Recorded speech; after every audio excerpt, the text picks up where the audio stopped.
నిరీక్షణ న్యూస్కు స్వాగతం. నేను మీ magic Raja. Coal mines officers association CMOA పిలుపు మేరకు గురువారం సాయంత్రం 6 గంటల నుండి 20 నిమిషాల పాటు కొత్తగూడెం సింగరేణి ప్రధాన కార్యాలయం ముందు సింగరేణి అధికారుల సంఘం నాయకులు, అధికారులు నల్ల బ్యాడ్జీలు ధరించి నిరసన తెలిపారు. గత 2 ఆర్థిక సంవత్సరాలుగా సంస్థ అధికారిక ఉద్యోగులకు PRP చెల్లింపులు ఆలస్యం అవడంపై అధికారులు అసంతృప్తి వ్యక్తం చేస్తూ నిరసన తెలిపారు. తమ న్యాయమైన డిమాండ్లను వెంటనే పరిశీలించాలని డిమాండ్ చేశారు. కాగా బుధవారం గోదావరిఖనిలో జరిగిన AITUC ఆఫీసు బేరర్స్ సమావేశంలో ఆ యూనియన్ ప్రధాన కార్యదర్శి కొరిమి రాజ్ కుమార్ మాట్లాడుతూ సింగరేణిలో ఇటు కార్మికులు గాని అటు అధికారులు గాని సంతృప్తిగా లేరని, అందుకు సంస్థలో పెరిగిన రాజకీయ జోక్యమే కారణమని ఆరోపించడం కొసమెరుపు.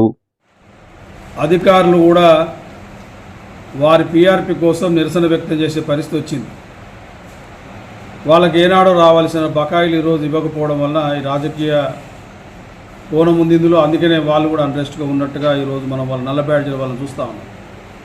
అంటే ఇటువైపు కార్మికులు తృప్తిగా లేరు, అధికారులు కూడా తృప్తి లేని కారణం ఒకే కారణం ఏంటంటే రాజకీయ జోక్యం వల్ల కార్మికులకు అందాల్సిన సంక్షేమ ఫలాలు అందట్లేదనేది కూడా స్పష్టంగా కనబడుతుంది.